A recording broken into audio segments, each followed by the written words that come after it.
Hello everyone. এখন আমি তোমাদের সঙ্গে পশ্চিমবঙ্গ মধ্যশিক্ষা পর্ষদ অনুমোদিত যে সিলেবাস, সেই সিলেবাসের দশম শ্রেণীর প্রথম অধ্যায় বহির্জাত প্রক্রিয়া ও তার দ্বারা সৃষ্ট ভূমিরূপের বায়ুর কাজ সম্পর্কে আমি তোমাদের সঙ্গে আলোচনা করব। তো আগের যে টপিকসগুলো অর্থাৎ পুরো চ্যাপ্টারটা সম্পর্কে তো একবার আলোচনা করেছি, এরপর নদীর কাজ, তারপর হিমবাহের কাজ, এগুলো নিয়ে তো ভিডিও অলরেডি আমার হয়ে গেছে। এরপর যেটা আলোচনা করব সেটা হচ্ছে বায়ুর কাজ। তো দেখো, এর বায়ুর কাজ সম্পর্কে কি কি বড় প্রশ্ন আসতে পারে, ছোট ছোট প্রশ্ন কি কি আসতে পারে এবং তার উত্তর কি হতে পারে, কীভাবে লিখলে সুবিধা হবে, সবই সম্পর্কে আজকে আমি তোমাদের সঙ্গে আলোচনা করব। তো তোমরা একটু মন দিয়ে শোনো, দেখো বেশ ভালো লাগবে। তো বেশ চলো শুরু করা যাক। তো বায়ুর কাজের উপরে যে সমস্ত প্রশ্নগুলো আমাদের হতে পারে সেগুলো ধরো এক জায়গাতে লিপিবদ্ধ করেছি। প্রথম যে প্রশ্নটা হচ্ছে, দেখো 1 নাম্বার, যে পৃথিবীর মরু অঞ্চলগুলিতে এবং উপকূল অঞ্চলে বায়ুর কাজের প্রাধান্য লাভের কারণ কি। দেখো, প্রত্যেকটা এজেন্ডা আমরা ধরো প্রথমে যখন পড়েছিলাম পুরো চ্যাপ্টারটা, যেমন ধরো এখানে পড়ার সময় প্রথমেই আমরা দেখেছিলাম যে যে সমস্ত বহির্জাত প্রক্রিয়াগুলো আছে, সেই বহির্জাত প্রক্রিয়াগুলো কিন্তু প্রত্যেকটাই একটা নির্দিষ্ট অঞ্চলেই কিন্তু প্রধানত কাজ করে থাকে। হ্যাঁ, তো সেখানে আমি দেখাই, এটা হচ্ছে তোমার গরাঙের বই, তান্ত্রিক প্রকাশনীর। তো এইখানে দেখো দেওয়া আছে, নদী কাজ করছে বৃষ্টিযুক্ত আর্দ্র অঞ্চলে, হিমবাহ কাজ করছে উচ্চ অক্ষাংশ এবং উচ্চ পার্বত্য অঞ্চলে, বায়ু কাজ করছে মরুভূমি এবং মরুপ্রায় এবং উপকূল অঞ্চলে। মরুভূমি মানে যে সমস্ত অঞ্চলে ধরো বৃক্ষ জন্মায় না, শুধু বালি আর বালি। এছাড়া মরুভূমির শ্রেণীভাগ তো আমি আলোচনা করছি। আর উপকূল বলতে এখানে সমুদ্র উপকূলকে বলা হয়, অর্থাৎ যেখানে বায়ু কিন্তু উন্মুক্ত জায়গায় খুব বেশি ফেজ নিয়ে প্রবাহিত হয়, সেই সমস্ত জায়গাতে বায়ুর কাজের প্রাধান্যটা লক্ষ্য করা যায়। তো আজকে আমাদের আলোচনার বিষয় হচ্ছে এই বায়ুর উপরে। এছাড়াও সমুদ্র তরঙ্গ, ভৌমজল, এই দুটো এজেন্ডা সম্পর্কেও দেওয়া আছে। তাই এগুলো সবই কিন্তু হচ্ছে বহির্জাত প্রক্রিয়া। আমি দেখো, বহির্জাত প্রক্রিয়া কাকে বলে, তার দ্বারা সৃষ্ট ভূমিরূপ, এগুলো সম্পর্কে শক্তি যা কিছু আছে সবই তো আলোচনা করেছি। এবারে শুধুমাত্র এই বায়ুটা সম্পর্কে আজকে আমরা আলোচনা করব। অর্থাৎ বায়ু হচ্ছে বহির্জাত একটা প্রক্রিয়া যা পৃথিবীর ভূমিরূপ সৃষ্টির ক্ষেত্রে একটা ভূমিকা পালন করে। একটা গতিশীল প্রক্রিয়া বলতে পারো। তার কারণ হচ্ছে আমরা শক্তিগুলিকে স্থিতিশীল এবং গতিশীল দুটো ভাগে ভাগ করি। তাহলে দেখো বায়ু, এবারে বায়ু তাহলে কোন অঞ্চলে প্রাধান্য লাভ করছে? মরুভূমি, মরুপ্রায় এবং উপকূল অঞ্চলে। তাই প্রথম প্রশ্ন যেটা হচ্ছে সেটা হলো যে পৃথিবীর মরু অঞ্চলগুলিতে এবং উপকূল অঞ্চলে বায়ুর কাজের প্রাধান্য লাভের কারণ কি। দেখো, এটা কিন্তু আরেকটা প্রশ্ন আসতে পারে, সেটা হচ্ছে যে মরু অঞ্চলেই কেন সব থেকে বেশি প্রাধান্য লাভ করে। দুটোই হতে পারে। তার কারণ হচ্ছে এখানে দুটো অঞ্চল দেওয়া আছে, মরু অঞ্চল এবং উপত্যকা অঞ্চল, কিন্তু এই দুটো অঞ্চলের মধ্যে আবার মরু অঞ্চলেই কিন্তু বেশি প্রাধান্য লাভ করে থাকে। তো সেটা নিয়ে প্রথমে আলোচনা করছি যে পৃথিবীর মরু অঞ্চলগুলিতে বায়ুর প্রাধান্য লাভের কারণ কি। প্রথম যে কারণ সেটা হচ্ছে 1 নাম্বার, বলছে মরুভূমি অঞ্চলে পাহাড় পর্বত গাছপালা প্রভৃতির বাধা না থাকায় মরুভূমির উপর দিয়ে প্রবল বেগে বায়ু প্রবাহিত হয়। আর যেখানে বায়ু প্রবল বেগে প্রবাহিত হবে, বায়ুর কাজ কিন্তু সেখানেই বেশি দেখা যাবে। তারপর 2 নাম্বার কী আছে, আর্দ্রতা, বৃষ্টিপাত এবং গাছপালা কোনো স্থানের ভূমিকে দৃঢ় ও সংঘবদ্ধ করে রেখে ক্ষয়ভবনে বাধা সৃষ্টি করে। মরুভূমিতে এই তিনটিরই অভাব থাকে, অর্থাৎ আর্দ্রতারও অভাব থাকে, বৃষ্টিপাতেরও অভাব থাকে, আবার গাছপালারও অভাব থাকে, যার জন্য কিন্তু ক্ষয়ভবনে অভাব থাকার জন্য বায়ু সহজেই তার ক্ষয়কাজ চালাতে পারে। আর 3 নম্বর কী আছে, মরুভূমিতে শীত এবং গ্রীষ্ম এবং দিন এবং রাত্রি দুটোরই কিন্তু উষ্ণতার পার্থক্য বা উষ্ণতার প্রসর কিন্তু বেশি, যার জন্য কি হয়, যান্ত্রিক আবহবিকারে চূর্ণ বিচূর্ণ হয়ে শিলা সহজেই চূর্ণ বিচূর্ণ ও শিথিল হয়ে বালিতে পরিণত হয়। এতে বায়ুর ক্ষয়কার্যের সুবিধা হয়, কারণ বায়ু প্রবাহের দাপটে হালকা বালি সহজেই এক স্থান থেকে অন্য স্থানে স্থানান্তরিত হয়ে অপসারিত হয়। এই সমস্ত কারণে থর মরুভূমি সহ পৃথিবীর বিভিন্ন মরুভূমি অঞ্চলে বায়ুর ক্ষয় এবং সঞ্চয়ের হার সব থেকে বেশি। তাহলে এটা গেল তোমার মরু অঞ্চলে বায়ুর প্রাধান্য লাভের কারণ। আর একটা যে অঞ্চল সেটা হচ্ছে উপকূল অঞ্চল। তাহলে উপকূল অঞ্চল আর মরু অঞ্চলের মধ্যে কিন্তু মরু অঞ্চলের প্রাধান্যটা সব থেকে বেশি। এবারে উপকূল অঞ্চলে কী কী কারণে প্রাধান্য লাভ করে সেটা হচ্ছে, দেখো, সমুদ্র উপকূলে জলবায়ু সাধারণত সমভাবাপন্ন প্রকৃতির হয়, অর্থাৎ খুব বেশি উষ্ণও হয় না, খুব বেশি শীতলও হয় না। বাস্তবে বায়ু প্রবাহ নয়, অবিরত ধেয়ে আসা সমুদ্র তরঙ্গই তার বেলাভূমিতে বালি সঞ্চয়ের জন্য দায়ী। অর্থাৎ আমাদের সমুদ্রের উপকূলে বা বিচে যে বালিটা দেখতে পাই সেটা কিন্তু সমুদ্র তরঙ্গের জন্য হয়ে থাকে। বিশাল উন্মুক্ত প্রান্তরে অবাধ বায়ুপ্রবাহ ঢালু বেলাভূমিতে ঠিক পিছনে ঢিবির মতো দেখতে বালিয়াড়ি সৃষ্টি করে, যা পশ্চিমবঙ্গের দীঘা উপকূলে দেখা যায়। তাহলে এই দুটো হচ্ছে তোমার বায়ুর কাজের প্রাধান্যযুক্ত অঞ্চল, মরু অঞ্চল এবং উপকূল অঞ্চল। এরপরে দেখো কি আছে, মরুভূমি এবং মরুপ্রায় ভূমি কাকে বলে। দেখো আমাদের সাধারণত একটা কনসেপ্ট কি, যে মরুভূমি মানে হচ্ছে শুধু বালি আর বালি, হ্যাঁ, কোথাও উদ্ভিদ থাকবে না, এরকম একটা ভূপ্রকৃতিকে আমরা মরুভূমি বলে থাকি। কিন্তু এই মরুভূমির কিন্তু বিশেষ কিছু ডেফিনেশন আছে। দেখো কি বলছে, মরুভূমি এবং মরুপ্রায় ভূমি কাকে বলছে। বলছে ভূপৃষ্ঠের যে সমস্ত স্থানে দীর্ঘকাল ধরে গড় বৃষ্টিপাত 25 সেন্টিমিটারের কম, বুঝতে পেরেছ, এই গড় বৃষ্টিপাত বা এটা হচ্ছে তোমার বাৎসরিক 25 সেন্টিমিটারের কম, গাছপালা প্রায় নেই এবং অঞ্চলটি মানুষের বসবাসের অনুপযোগী, তা হলো মরুভূমি। অর্থাৎ বৃষ্টিপাত শুধু নেই বললে হবে না, কতটা নেই, অর্থাৎ যখনই 25 সেন্টিমিটারের কম হবে, গাছপালা থাকবে না এবং মানুষের বসবাসের অনুপযোগী হবে, তখন সেটা হচ্ছে মরুভূমি। আর আর দেখো বলছে মরুভূমি সংলগ্ন যেখানে গড় বৃষ্টিপাত 25 থেকে 50 সেন্টিমিটার, অর্থাৎ সামান্য বৃষ্টিপাত হয়, পুরোপুরি যে 25 সেন্টিমিটারের কম হয় তা নয়, সামান্য বৃষ্টিপাত হয়, কিন্তু গাছপালা জন্মায় এবং কিছু চাষাবাদ সম্ভব হয়, তা হলো মরুপ্রায় অঞ্চল। অর্থাৎ যে সমস্ত জায়গাতে মরুদ্যান প্রকৃতির কিছু জলবায়ু প্রকৃতির আছে, অর্থাৎ সামান্য শুষ্ক প্রকৃতির, সেগুলো হচ্ছে মরুপ্রায় অঞ্চল। এরপরের প্রশ্ন কী আছে দেখো, তাহলে মরুভূমি এবং মরুপ্রায় দুটো কাকে বলে এটা আমরা বললাম। এরপর নেক্সট হচ্ছে মরুদ্যান বলতে কি বোঝো। দেখো মরুদ্যান মানে হচ্ছে তোমার মরুভূমির মধ্যে যদি কোনো জনবসতি লক্ষ্য করা যায়, গাছপালা লক্ষ্য করা যায়, সেটাই হচ্ছে মরুদ্যান এক কথায়। দেখো এখানে কি বলছে, মরুদ্যান বলছে মরুভূমির কোনো স্থানে স্থানীয় পানীয় জলের উৎস, আর্টেজিয় কূপ বা হ্রদ থাকলে সেখানে গাছপালা কৃষিকাজ গড়ে ওঠে, এই জায়গাগুলো হলো মরুদ্যান। অর্থাৎ আর্টেজিয় কূপ তো জানো, আর্টেজিয় কূপ মানে যে স্থানে জল নিজে নিজেই মাটির নিচ থেকে উপরের দিকে উঠে আসে, অর্থাৎ এরকম ইউ আকৃতির যে স্তর বিশিষ্ট যে শিলা থাকে, তার মধ্যে এরকম জায়গাতে যদি আমরা কূপ করি, তাহলে এখানে জলটা কিন্তু নিজে নিজেই উঠে আসে। এরকম আর্টেজিয় কূপ বা যদি কোনো হ্রদ থাকে যেখানে জল পাওয়া যায় মরুভূমির মধ্যে, যদিও জল না পাওয়াটাই স্বাভাবিক, কিন্তু যদি কোনো জায়গাতে পাওয়া যায়, থাকলে সেখানে গাছপালা এবং কৃষিকাজ গড়ে ওঠে, এবং এই জায়গাগুলো হলো মরুদ্যান। মরুদ্যানে জনবসতি দেখা যায়। মরুদ্যান মরুভূমি অতিক্রমকারী মানুষের কাছে স্বর্গের মতো। অর্থাৎ ধরো কয়েকশো কিলোমিটার জুড়ে ধরো আছে মরুভূমি, সেই মরুভূমি যখন অতিক্রম করছে, তখন যদি মাঝে কোথাও মরুদ্যান থাকে, তাহলে সেই জায়গাতে তারা একটা স্বর্গের মতো সেখানে অবস্থান করতে পারে বা নিজেকে সেখানে রেস্ট নিতে পারে, এরকমের জন্য একে স্বর্গের মতো বলা হচ্ছে। তাহলে এটা গেল তোমার মরুদ্যান কাকে বলছে। এরপর দেখো আছে মরুভূমির শ্রেণীবিভাগ। অর্থাৎ আমি বলেছিলাম যে মরুভূমি কিন্তু আমরা শুধুমাত্র গাছ নেই, হ্যাঁ, বা 15 থেকে 25 সেন্টিমিটার কম এরকম প্রকৃতির জলবায়ু হলেই কিন্তু মরুভূমি। আর মরুভূমির শ্রেণীবিভাগগুলি কী কী আছে দেখো, মরুভূমিকে 3টে ভাগে ভাগ করা হয়। একটা হচ্ছে বালুকাময় মরুভূমি, একটা হচ্ছে পাথুরে মরুভূমি, একটা হচ্ছে শিলাময় মরুভূমি। অর্থাৎ মরুভূমি 3 রকম। বালুকাময় মরুভূমি কাকে বলছে, বলছে কেবল বালি দিয়ে গঠিত মরুভূমিকে বলা হয় সাহারায় আর্ক এবং তুর্কিস্তানে কুম বলা হয়। পাথুরে মরুভূমি কোনটাকে বলছে, বলছে বিভিন্ন আকৃতির পাথরখণ্ড দিয়ে গঠিত মরুভূমিকে আলজেরিয়ায় রেগ, লিবিয়া ও মিশরে সেরির এবং অস্ট্রেলিয়ায় গিবার্স বলা হয়। আর শিলাময় মরুভূমি কোনটাকে বলছে, কেবল শিলা দিয়ে গঠিত মরুভূমিকে সাহারায় হামাদা বলা হয়। ঠিক আছে, তাহলে এই 3 রকমের মরুভূমি কিন্তু আমরা দেখতে পাই। এরপরে কি আছে দেখো, বলছে বায়ুর প্রধান কাজগুলি কী কী। দেখো নদী হিমবাহের যেমন কাজ ছিল ক্ষয়, বহন এবং সঞ্চয়, ঠিক একই রকম বায়ুরও কাজ 3টে, ক্ষয়, বহন এবং সঞ্চয়। এবারে ক্ষয়, বহন এবং সঞ্চয় নিয়ে এক এক করে আমরা আলোচনা করব। প্রথম যেটা আছে সেটা হচ্ছে বায়ুর ক্ষয়কার্যের পদ্ধতিগুলি কী কী। তাহলে দেখো বায়ু কী কী প্রক্রিয়ায় ক্ষয় সাধন করছে। বায়ু দেখো এই 3টি পদ্ধতিতে ক্ষয়কার্য সম্পাদন করে।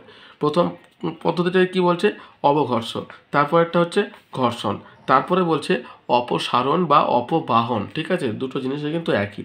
তাহলে অবঘর্ষ কোন জিনিসটাকে বলছে?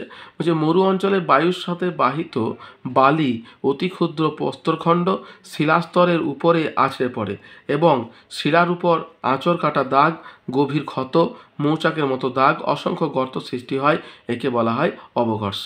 ঠিক আছে, তাহলে বায়ুর সাথে যে বালিগুলো ইয়েগুলো বয়ে আনছে সেগুলো যখন তোমার ঘর্ষণ করছে তখন সেটিকে বলছে অবঘর্ষক হয়।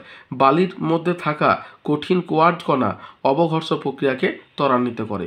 অবঘর্ষ প্রক্রিয়া ভূমির সামান্য উপরে অর্থাৎ 1.5 থেকে 2 মিটার শিলাস্তরের উপরে সর্বাধিক ক্রিয়াশীল। এরপরে দেখো ঘর্ষণ। ঘর্ষণ মানে বায়ুর মধ্যে যেগুলো আছে তার মধ্যে ঘর্ষণ। দেখো ভূপৃষ্ঠের উপর দিয়ে বায়ু প্রভাবে বাহিত বিভিন্ন আকৃতির নুড়ি প্রস্তরখণ্ড একে অপরের সাথে, ঠিক আছে, একে অপরের সাথে সেটা হচ্ছে ঘর্ষণ। ঠোকাঠুকি ভেঙে অবশেষে বালিকণায় পরিণত হয়, এটি হলো ঘর্ষণ ক্ষয় প্রক্রিয়া। এরপরে কি আছে? অপবাহন বা অপসারণ। দেখো কি বলছে, জলের অভাবে মরুভূমির বালি পলি আলগা শিথিল অবস্থায় থাকে, তাই প্রবল বায়ু প্রবাহে এই বালি এবং পলি অপসারিত হয়, এটি হলো অপবাহন প্রক্রিয়া বা অপসারণ বা ডিফ্লেশন। এর প্রভাবে মরুভূমিতে অবনত স্থান ছোট বড় গর্তের সৃষ্টি হয়। তাহলে এটা গেল তোমার বায়ুর ক্ষয়কার্যের প্রক্রিয়া। নেক্সট কি আছে দেখো, বায়ুর ক্ষয়কার্যের পদ্ধতিগুলোর পরে আছে বায়ুর ক্ষয়কার্যের ফলে গঠিত ভূমিরূপগুলি। তাহলে দেখো বায়ুর ক্ষয়কার্যের ফলে গঠিত যে ভূমিরূপগুলি আছে সেগুলো আমাদেরকে এক এক করে এবার জানতে হবে। তাহলে দেখো প্রথম যেটা আছে বায়ুর ক্ষয়কার্যের ফলে সৃষ্ট ভূমিরূপ, 1 নম্বর হচ্ছে অপসারণ গর্ত, হ্যাঁ, ব্লো আউট বা ডিপ্রেশন হলো। কি বলছে দেখো, মরু অঞ্চলে বায়ু সজোরে প্রবাহিত হওয়ার সময় তা কোনো স্থানে প্রচুর পরিমাণে বালি অপসারণ ক্ষয়ের মাধ্যমে অন্যত্র বয়ে নিয়ে চলার ফলে সেই অংশে বিস্তীর্ণ অবনত ভূভাগের সৃষ্টি করে, একে অপসারণ সৃষ্ট গর্ত বলে। এটা গেল তোমার অপসারণ সৃষ্ট গর্তের ডেফিনেশন। এবার তোমার এখানে কোথায় দেখা যায়, যেমন মিশরের ভারতের থরমভূমিতে ধান নামে পরিচিত এই অপসারণ সৃষ্ট গর্তটা, মিশরের পশ্চিমে কাতার বা কোয়াতার পৃথিবীর বৃহত্তম অপসংশ্লিষ্ট গর্ত, এগুলো বৈশিষ্ট্যের মধ্যে পড়ছে। আর এই দেখো এটা হচ্ছে স্কেচ বা ছবি, এরকম করে এখানে অপসংশ্লিষ্ট গর্তের সৃষ্টি হবে। নেক্সট 2 নম্বর কি আছে, গৌর। গৌর কোনটাকে বলছে? বলছে তোমার ব্যাঙের ছাতার মতো আকৃতি বিশিষ্ট, দেখো এখানে লেখা আছে, অর্থাৎ বায়ুর ক্ষয়কার্যের ফলে ব্যাঙের ছাতার মতো আকৃতি বিশিষ্ট যে ভূমিরূপের সৃষ্টি হয় সেটি হচ্ছে তোমার গৌর। দেখো ব্যাঙের ছাতার মতো কেন গঠিত হয়, এবারে সেটার ব্যাখ্যা হচ্ছে বায়ুর গতিপথে কঠিন এবং কোমল শিলায় গড়া কোনো বড় শিলাখণ্ড আনুভূমিকভাবে অবস্থান করলে নিচের কোমল অংশ বিভিন্ন ঋতুতে বায়ুর ঘর্ষণের ফলে ক্ষয়প্রাপ্ত হয়ে সরু স্তম্ভের মতো হয় এবং ওপরের কম ক্ষয়প্রাপ্ত কঠিন অংশটি বিরাট আয়তন নিয়ে ব্যাঙের ছাতার মতো দাঁড়িয়ে থাকে। অর্থাৎ ব্যাঙের ছাতা যেমন নিচের অংশটা তোমার সরু এবং উপরের অংশটা তোমার ছাতার মতো, হ্যাঁ, স্তম্ভাকৃতি এই শিলাখণ্ডকে গৌর বলা হয়। এর উদাহরণ দিয়েছে তোমার আফ্রিকার সাহারা মরুভূমিতে এইগুলি দেখতে পাওয়া যায়। এরপরে দেখো যেটা আছে জুগেন, ঠিক আছে, জুগেন কোনটাকে বলছে দেখো, বলছে মরুভূমি এবং মরুপ্রায় অঞ্চলে উপরের স্তরের কঠিন শিলা এবং নিচে কোমল স্তর, অর্থাৎ হরাইজন্টালি, ঠিক আছে, কঠিন এবং কোমল শিলা যখন হরাইজন্টালি বা আনুভূমিকভাবে একটার পর একটা সজ্জিত থাকে তখন এই জুইগেন ভূমিরূপের সৃষ্টি হয়। অবঘর্ষ প্রক্রিয়ায় বায়ুর ক্ষয়কার্যের ফলে কঠিন শিলা গঠিত স্তম্ভ অতি অল্প ক্ষয় পেয়ে চ্যাপ্টা ও প্রায় সমতল চূড়া বিশিষ্ট টিলার মতো দাঁড়িয়ে থাকে এবং কোমল শিলাস্তরগুলি বেশি ক্ষয় পেয়ে ফাটল বা গহ্বর বরাবর লম্বা খাত বা গহ্বরের সৃষ্টি করে। এই রকম দুটো গহ্বরের বা খাতের মধ্যে চ্যাপ্টা মাথা টিলার মতো যে ভূমিরূপ গঠিত হয় তাকে জুইগেন বলে। বুঝতে পারছো? জুইগেনের বৈশিষ্ট্য কোনটা বলছে? জুইগেনের বৈশিষ্ট্য উচ্চতা হচ্ছে 30 মিটার এবং উদাহরণ হচ্ছে উত্তর আমেরিকার সোনোরানো মরুভূমি অঞ্চলে এই জুইগেন দেখতে পাওয়া যায়। তাহলে এটা হচ্ছে আনুভূমিকভাবে যখন কঠিন এবং কোমল শিলা সজ্জিত থাকবে তখন সৃষ্টি হয় জুইগেন। আর ইয়ারদাং হয় যখন উলম্বভাবে, এটা আনুভূমিকভাবে, এটা উলম্বভাবে যখন কঠিন কোমল শিলা থাকবে তখন কঠিনটা কম ক্ষয় পাবে আর কোমলটা বেশি ক্ষয় পেয়ে এই ইয়ারদাংয়ের সৃষ্টি করে। দেখো কি বলছে, বলছে মরুভূমি বা মরুপ্রায় অঞ্চলে কঠিন এবং কোমল শিলাস্তরগুলি পাশাপাশি লম্বভাবে অবস্থান করলে দীর্ঘকাল ধরে অবঘর্ষ প্রক্রিয়ায় বায়ুর ক্ষয়কার্যের ফলে কোমল শিলাস্তরগুলি দ্রুত ক্ষয়প্রাপ্ত হয়ে গহ্বর বা সুড়ঙ্গের মতো আকার ধারণ করে এবং কঠিন শিলাস্তরগুলি পরস্পর থেকে বিচ্ছিন্ন হয়ে বিভিন্ন মূর্তি আকৃতি শৈলশিলার মতো দাঁড়িয়ে থাকে। এই ধরনের ভূমিরূপকে ইয়ারদাং বলে। এর উচ্চতা কত? 6 মিটার। এবং উদাহরণ হচ্ছে সৌদি আরবের মরুভূমি অঞ্চলে বহু ইয়ারদাং দেখতে পাওয়া যায়। নেক্সট হচ্ছে ইনসেলবার্জ। তাহলে দেখো ইনসেলবার্জ তোমার কি মরুভূমি অঞ্চলে যে তোমার ঢিবি অর্থাৎ উঁচু টিলাগুলি দেখতে পাওয়া যাবে সেটাই হচ্ছে ইনসেলবার্জ। এবং এটাকে বলছে তোমার কি পেডিপ্লেন, অর্থাৎ সমভূমি অঞ্চলে যখন ইনসেলবার্জ দাঁড়িয়ে থাকবে তখন সেটাকে পেডিপ্লেন বলা হয়।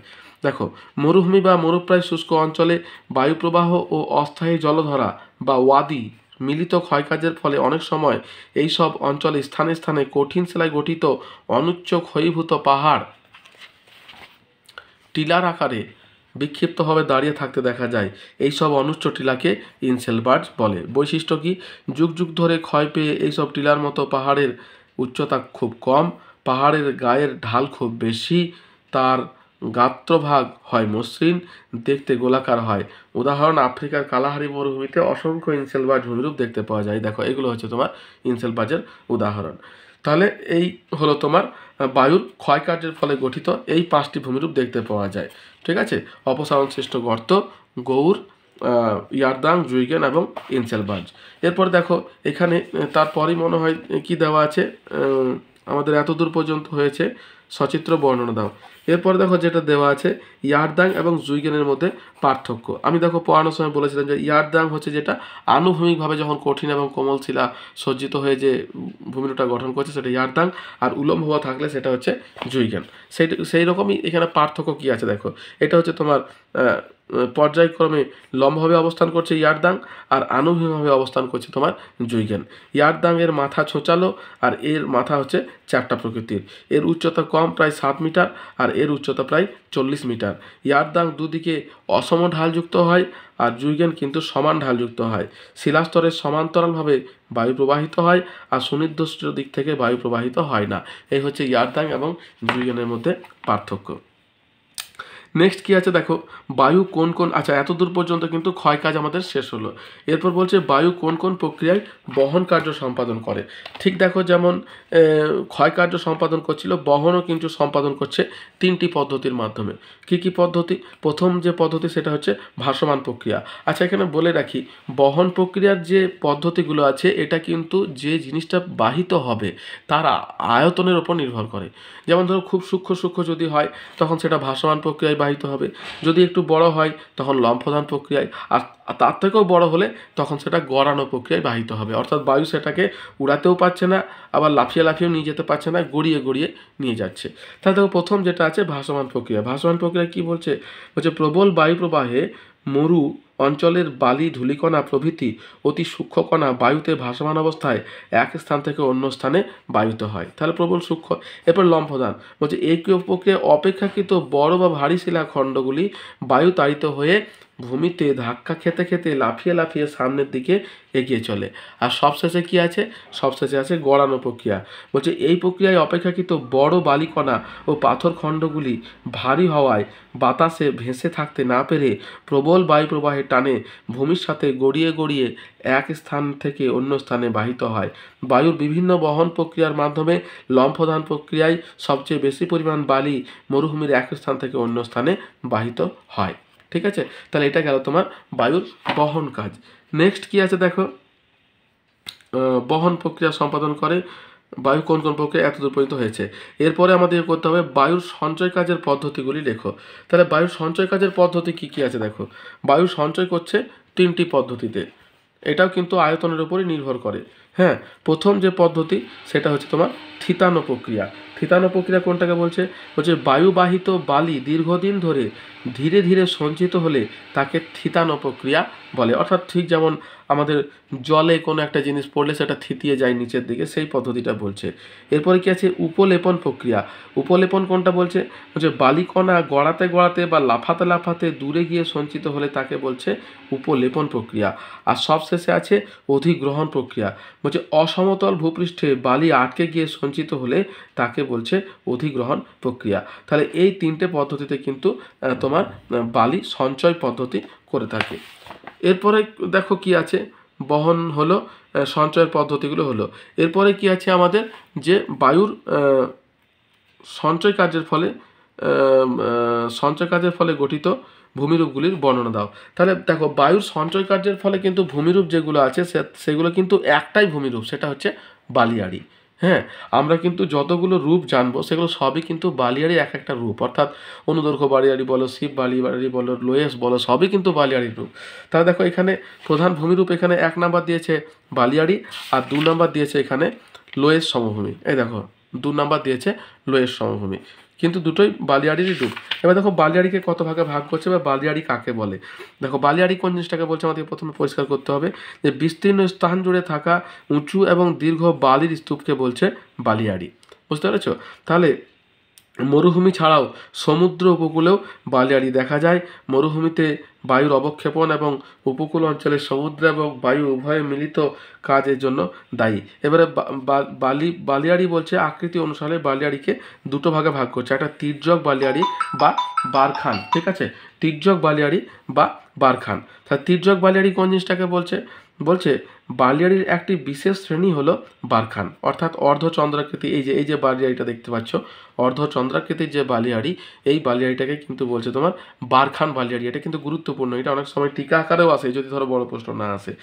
তাহলে বলছে যে উষ্ণ মরুভূমি অঞ্চলে বায়ু প্রবাহের পথে আড়াআড়িভাবে গঠিত বালির স্তূপ বা বালিয়াড়িকে বারখান বলা হয়। এর বৈশিষ্ট্য কি? 1 নাম্বার বলছে বারখানের সামনের দিকে উত্তল এবং পিছনের দিকে অবতল আকৃতির হয়ে থাকে। 2 নাম্বার কি বলছে, বারখানগুলির উচ্চতা সাধারণত 15 মিটারের কাছাকাছি এবং প্রস্থ 40 থেকে 70 মিটার পর্যন্ত হয়ে থাকে। 3 নাম্বার কি বলছে, বারখানের দুটি প্রান্তে অর্ধচন্দ্রাকারের দুটো সিংহের মতো শিরা অবস্থান করে। 4 নাম্বার কি বলছে, যেসব মরু অঞ্চলে বছরের বিভিন্ন সময়ে বিভিন্ন দিক থেকে বায়ু প্রবাহিত হয় সেখানে বারখানের সৃষ্টি হয়। উদাহরণ দেখো, বলছে যে কোনো উষ্ণ মরু অঞ্চলে অসংখ্য বারখান দেখা যায়। আরও 2 ধরনের তির্যক বালিয়াড়ি, আকলে বালিয়াড়ি এবং তোমার রোডস বালিয়াড়ি। আকলে হচ্ছে একই দিকে প্রবাহিত বিভিন্ন গতিবেগের একাধিক বায়ু প্রবাহের দ্বারা গঠিত আঁকা বাঁকা সারিবদ্ধ শৈলশিলার মতো আকৃতির বালিয়াড়ি। আর তোমার রোডস বালিয়াড়ি হচ্ছে পিরামিডের মতো তির্যক আকৃতি বিশিষ্ট বালিয়াড়ি। তাহলে ওটা গেল তোমার বারখান বালিয়াড়ি। এরপর দেখো আছে তোমার শিব বালিয়াড়ি বা অনুদৈর্ঘ্য বালিয়াড়ি।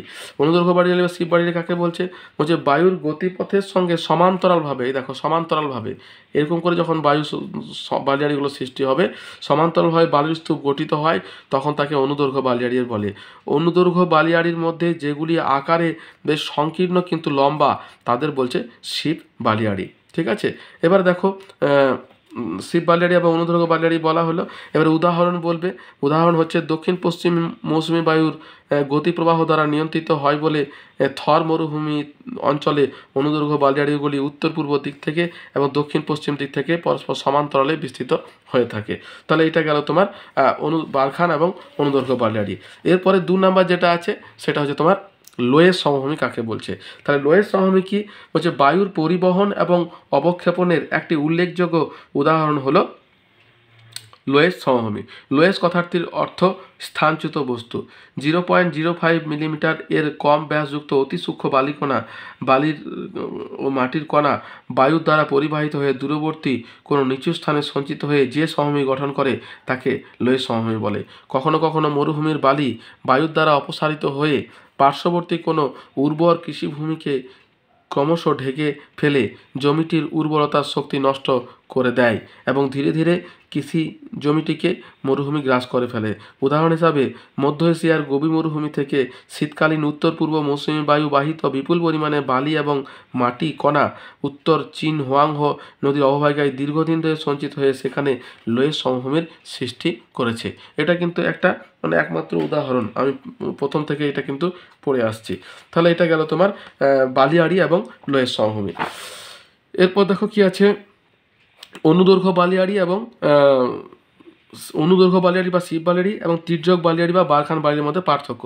দেখো, বালিয়াড়ি প্রধানত দুটোই আছে, অনুদৈর্ঘ্য বালিয়াড়ি এবং অনুপ্রস্থ বালিয়াড়ি যাই বলো। তো দেখো, অনুদৈর্ঘ্য বালিয়াড়ি বা শিব বালিয়াড়ি এবং তির্যক বালিয়াড়ি বা বারখান বালিয়াড়ি, দুটোর মধ্যে পার্থক্য কী? বলছে অনুদৈর্ঘ্য বালিয়াড়ি যেটা আছে সেটা সমান্তরালভাবে বায়ুর গতির সঙ্গে সমান্তরালভাবে গড়ে ওঠে, আর এটা কিন্তু লম্বভাবে গড়ে ওঠে অর্ধচন্দ্রাকারে। বুঝতে পেরেছো? এর উচ্চতা প্রায় 100 মিটার, এর উচ্চতা 15 মিটার। এদের ঢালের তেমন কোনো পার্থক্য নেই, উভয় দিকেই প্রায় সমান ঢাল বিশিষ্ট। আর এদের প্রতিবাদ ঢাল কিন্তু মৃদু ঢালযুক্ত হয় এবং অনুবাদ ঢাল হয় খাড়া। এটা তোমার ওই বারখানের ক্ষেত্রে। এরপর এগুলি একে অপরের সঙ্গে সমান্তরালভাবে অবস্থান করে, এগুলো কিন্তু একটা অপরের সঙ্গে বিক্ষিপ্তভাবে অবস্থান করছে। দুটি শিপের মাঝে করিডোর দেখা যায়, বারখানের দুটো প্রান্তে দুটো শিং দেখা যায়, কোনো করিডোর দেখতে পাওয়া যায় না। তাহলে এটা গেল তোমার দুটো বালিয়াড়ির মধ্যে পার্থক্য। এরপর দেখো বায়ু এবং জলধারার মিলিত কার্যের ফলে গঠিত ভূমিরূপ। দেখো জল ছাড়া কিন্তু কোনো কিছুই সম্ভব না। আমরা কিন্তু দেখো নদীর সঞ্চয় কার্যের ফলে গঠিত ভূমিরূপ পড়েছি, কিন্তু তারপরে তোমার হিমবাহের ক্ষেত্রেও হিমবাহ এবং জলের মিলিত কার্যের ফলে গঠিত ভূমিরূপ পড়েছি। বায়ু পড়ার ক্ষেত্রেও কিন্তু একই রকম বায়ু এবং জলধারার মিলিত কার্যের ফলে গঠিত ভূমিরূপ আমাদেরকে পড়তে হবে। তাহলে দেখো বায়ু এবং জলধারার মিলিত কার্যের ফলে কী কী ভূমিরূপ সৃষ্টি হয়? প্রথম যেটা আছে সেটা হচ্ছে ওয়াদি। ঠিক আছে, ওয়াদি কাকে বলে? ওয়াদি হচ্ছে তোমার মরু অঞ্চলের শুষ্ক নদী খাতকে ওয়াদি বলা হয়। তো দেখো ওয়াদি কি বলছে, মরু অঞ্চলে দেখতে পাওয়া জায়গা শুষ্ক নদী উপত্যকা হলো ওয়াদি। মরুভূমিতে বৃষ্টির জলধারার ক্ষয়কার্যের ফলে যে সমস্ত ছোট ছোট অনিত্যবহ এবং ক্ষণস্থায়ী প্রকৃতির নদী বা শুষ্ক নদী খাতের সৃষ্টি হয় তাদের ওয়াদি বলে। এর অর্থ হচ্ছে শুষ্ক উপত্যকা। এরপরে দেখো বলছে মরুভূমিতে হঠাৎ বৃষ্টি হলে ওয়াদিগুলিতে জল কিছু দূর প্রবাহিত হয়ে অবশেষে বালির মধ্যে হারিয়ে যায়। দেখো এই যে এখানে যে দেওয়া আছে, তারপরে দেখো যেটা দেওয়া আছে পেডিমেন্ট। এবারে পেডিমেন্ট কোন জিনিসটাকে বলছে? পেডিমেন্ট বলছে পর্বতের পাদদেশে ক্ষয়প্রাপ্ত তরঙ্গায়িত সমতল ভূমিকে পেডিমেন্ট বলা হয়। অর্থাৎ এই যে তোমার পর্বত আছে, এই পর্বতের পাদদেশে যে ধূলিকণা মাটি যেগুলো সব এসে জমা করবে এই নদীগুলো, সেই যে তরঙ্গায়িত সমতল ভূমিকে বলছে পেডিমেন্ট। পেডিমেন্টের তোমার যেটা হয় ক্ষয় এবং সঞ্চয় কার্যের ফলে উন্মুক্ত শিলাস্তর এবং পলিস্তরে ঢাকা একটি ঢালু সমতল ভূমিতে পরিণত হয়, তখন তাকে পেডিমেন্ট বা পাদদেশের সমভূমি বলে। আফ্রিকার অ্যাটলাস পর্বতের পাদদেশে পেডিমেন্ট দেখা যায়। এরপর 2 নম্বর কী আছে? বাজাদা। পেডিমেন্টের নিচে আছে তোমার বাজাদা। বুঝতে পারছো? পেডিমেন্ট আর প্লায়া দুটোর মাঝে থাকে তোমার বাজাদা। দেখো কি বলছে, এক কথায় পেডিমেন্টের নিচে ক্ষয়জাত পদার্থ সঞ্চিত ভূমিরূপকে বাজাদা বলা হয়। মরু এবং মরুপ্রায় ভূমি অঞ্চলে স্বল্পমেয়াদী প্রবল বর্ষণের প্রভাবে সৃষ্টি হওয়া অস্থায়ী জলধারার সঞ্চয় কাজের ফলে পর্বতের পাদদেশের নিকটবর্তী নিম্নভূমি বা প্লায়া অঞ্চলে নুড়ি বালি কাদা পলি সঞ্চয়ের ফলে যে সমতল ভূমি সৃষ্টি হয় তাকে বাজাদা বলা হয়। অর্থাৎ এই দেখো এখানে যে ছোট্ট ছবিটা দেওয়া আছে, এই যে এই জায়গাটাকে বলছে তোমার বাজাদা। হয়েছে? এরপরে সব শেষের যেটা আছে সেটা হচ্ছে তোমার প্লায়া। প্লায়া বা প্লায়া হ্রদ। হ্যাঁ, প্লায়া কোনটাকে বলছে দেখো, বলছে প্রবল বায়ু প্রবাহের ফলে মরুভূমির বালি অপসারিত হয়ে ছোট বড় অনেক গর্তের সৃষ্টি হয়। এই গর্তগুলি যদি গভীর হয় তাহলে ভূগর্ভের জলস্তরকে স্পর্শ করে, তাহলে ভূগর্ভস্থ জল এবং বৃষ্টির জল জমা হয়ে সেখানে প্লায়া হ্রদের সৃষ্টি হয়। মরুভূমির প্রখর তাপে অত্যধিক বাষ্পীভবনের জন্য সাধারণত এই হ্রদের জল লবণাক্ত হয়ে যায়। তাহলে লবণাক্ত জলের হ্রদকে বলছে প্লায়া। হ্যাঁ, এটা কিন্তু শর্ট প্রশ্ন আছে। তাহলে ভারতের রাজস্থানের সম্বর হ্রদ হলো একটি প্লায়া। এগুলি কিন্তু ধান নামে পরিচিত। আর এখানে দেখো তোমার ছবিটা দেখতে পারো, এখানে খুব সুন্দর কাছেভাবে পেডিমেন্ট, বাজাদা এবং প্লায়া তিনটেই দেওয়া আছে। এটা হচ্ছে তোমার পর্বতের পাদদেশে, এটা হচ্ছে পেডিমেন্ট, তারপরে যে ছোট্ট আছে এটা বাজাদা, এবং এটা যেটা আছে সেটা হচ্ছে প্লায়া। পেডিমেন্ট, বাজাদা, প্লায়া একটি ছবিতেই কিন্তু হয়ে যাবে। তারপরে দেখো কি আছে, এরপরে কি আছে, মরুকরণ কাকে বলে? তাহলে দেখো মরুকরণ মানে হচ্ছে মরুকে সম্প্রসারণ, সেটাই হচ্ছে মরুকরণ। মরুভূমির সম্প্রসারণকেই মরুকরণ বলে। এই যে দেখো মরুকরণ বলছে যে প্রক্রিয়ার দ্বারা উৎপাদনশীল ভূমি ক্রমশ সম্পূর্ণভাবে উৎপাদনে অক্ষম ও অনুর্বর মরুভূমিতে পরিণত হয় তাকেই বলছে মরুকরণ বা মরু অঞ্চলের সম্প্রসারণ। হয়েছে? এরপর কি আছে, মরুকরণ কাকে বলে? মরুকরণের কারণগুলি। তাহলে দেখো মরুকরণ কিসের জন্য হচ্ছে? আমাদের অপরিকল্পিত কাজের জন্য। প্রথম যেটা হচ্ছে দেখো বিশ্ব উষ্ণায়ন হলো বর্তমানে মরু অঞ্চল সম্প্রসারণের প্রধান কারণ। এর ফলে বায়ুমণ্ডলের নিচের স্তরে এবং ভূমির উপরের স্তরে আর্দ্রতা কমে যায় এবং উষ্ণতা বেড়ে যায়। 2 নম্বর কী বলছে, পৃথিবীতে গ্রিন হাউস গ্যাস ক্রমশ বেড়ে যাচ্ছে। নেক্সট হচ্ছে মরুপ্রান্তীয় ভূমিতে দীর্ঘকালীন খরা হলো মাটির জলীয় বাষ্প সম্পূর্ণ শুকিয়ে গিয়ে ক্রমে তা আধা শুষ্ক অঞ্চল, শুষ্ক অঞ্চল এবং অতি শুষ্ক অঞ্চলে পরিণত হয় এবং মরুগ্রাসের কবলে পড়ে। এরপর কি আছে 4 নম্বর, অত্যধিক উষ্ণতা এবং অত্যন্ত কম পরিমাণে বৃষ্টিপাত, অর্থাৎ যে অঞ্চলে হয় সেখানে মরুভূমির সৃষ্টি হয়। তারপর দেখো বিশ্ব উষ্ণায়নের জন্য জলাশয় দ্রুত শুকিয়ে যাওয়া এবং ভৌম জলস্তর নেমে যাওয়া। 6 নম্বর বলছে নির্বিচারে গাছ কাটা, পশুচারণ, বনভূমি ধ্বংস করা। তারপরে বলছে কি বেশি জল প্রয়োজন হয় এমন ফসল চাষ করা। নেক্সট কি আছে, খাল দ্বারা জলসেচের ফলে মাটি লবণাক্ত হয়ে যাওয়া প্রভৃতি নানা মানুষ সৃষ্ট কারণে মরু সম্প্রসারণ হয়। সূর্যের তাপে কৌশিক আকর্ষণের ফলে ভেজা মাটির গভীরতা লবণ জমির উপরে উঠে এসে শুষ্ক অঞ্চলের কৃষি জমিকে লবণাক্ত করে তোলে। তাহলে এইগুলো হচ্ছে তোমার মরুভূমির সম্প্রসারণ বা মরুকরণের কারণ। নেক্সট কি আছে, মরু অঞ্চলের সম্প্রসারণ প্রতিরোধ কী করে করা যায়, অর্থাৎ কী হবে মরুকরণ থেকে আমরা রক্ষা পেতে পারি। প্রথম যেটা হচ্ছে সেটা হচ্ছে বৃক্ষরোপণ। দেখো বৃক্ষরোপণ করতে হবে। নেক্সট কী হচ্ছে, মাটিতে শুঁটি জাতীয় উদ্ভিদের চাষ করতে হবে, অর্থাৎ কলাশুঁটি, মটরশুঁটি, এইগুলো একই জমিতে ঘুরিয়ে ফিরিয়ে শস্যাবর্তন কৃষি করতে হবে এবং মিশ্র কৃষির মাধ্যমে চাষবাস করতে হবে। 4 নম্বর হচ্ছে বালির প্রসারণ রোধ করার জন্য শুকনো ঘাস, খড় প্রভৃতি বস্তু দিয়ে গাছপালার গোড়া এবং কৃষি জমিকে বিশেষ পদ্ধতিতে ঢেকে দেওয়া, যাতে সূর্যের তাপ এবং বাতাসের দ্বারা ক্ষেতের জল দ্রুত উড়ে না যায় এবং জমিটির আর্দ্রতা বজায় থাকে। তারপর কি আছে, শুষ্ক অঞ্চলে কৃত্রিমভাবে জলাধার নির্মাণ করতে হবে। আর শেষ হচ্ছে নির্দিষ্ট জলনির্গম প্রণালী নির্গম করতে হবে। তাহলে এইগুলোর মাধ্যমে কিন্তু আমরা মরুকরণকে কিছুটা হলেও আটকাতে পারবো। নেক্সট হচ্ছে দেখো এই মরুকরণ প্রতিরোধের একটা উপায়, সেটা হচ্ছে গ্রেট গ্রিন ওয়াল। কি এটা তোমাদের জেনে রাখা দরকার, গ্রেট গ্রিন ওয়াল। হ্যাঁ, তাহলে দেখো গ্রেট গ্রিন ওয়াল কোনটাকে বলছে। গ্রেট গ্রিন ওয়াল বলছে অবনমন থেকে, দেখতে পাচ্ছ, অবনমন থেকে ভূমিতে রক্ষা, মরুভূমির প্রসার রোধের উদ্দেশ্যে আফ্রিকা ইউনিয়ন সদস্য আফ্রিকার সাহারা মরুভূমির দক্ষিণাংশে 11টি দেশে, পূর্বে জিবুটি থেকে পশ্চিমে সেনেগাল পর্যন্ত 7,775 কিলোমিটার দীর্ঘ এবং 15 কিলোমিটার বিস্তৃত বা প্রস্থ অঞ্চল জুড়ে অরণ্য প্রাচীর নির্মাণ শুরু করেন 2007 সালে। ঠিক আছে, একেই গ্রেট গ্রিন ওয়াল আখ্যা দেওয়া হয়েছে। এটা মরুকরণকে আটকানোর একটা তোমার পদক্ষেপ। এই দেখো এটা হচ্ছে গ্রেট গ্রিন ওয়াল। এই যে এই জায়গাটাতে পুরোটাই তোমার সবুজ গাছ, অর্থাৎ গাছ রোপণ করার চেষ্টা করা হয়েছে। এটাকেই বলছে তোমার গ্রেট গ্রিন ওয়াল। তাহলে এটা তোমরা জানবে যে গ্রেট গ্রিন ওয়াল কোন জিনিসটাকে বলছে। তাহলে শেষ হলো এতদূর পর্যন্তই। তাহলে দেখো যদি আমার ভিডিওটা তোমাদের ভালো লেগে থাকে তাহলে একটা লাইক করো, বন্ধুদের সঙ্গে পারলে একটু শেয়ার করো। আর যদি তোমাদের কোনো প্রশ্ন থাকে তাহলে আমাকে কমেন্ট বক্সে কমেন্ট করো, আমি তোমাদের প্রশ্নের উত্তর দেওয়ার চেষ্টা করব। সাবস্ক্রাইব করে রেখো, তাহলে যখনই আমি কোনো ভিডিও দেব তখনই সেই নোটিফিকেশান তোমাদের কাছে পৌঁছে যাবে এবং তোমরা দেখে নিতে পারবে। তাহলে এতদূর পর্যন্তই, দেখা হচ্ছে পরের ভিডিওতে। ভালো থেকো, সুস্থ থেকো, ধন্যবাদ।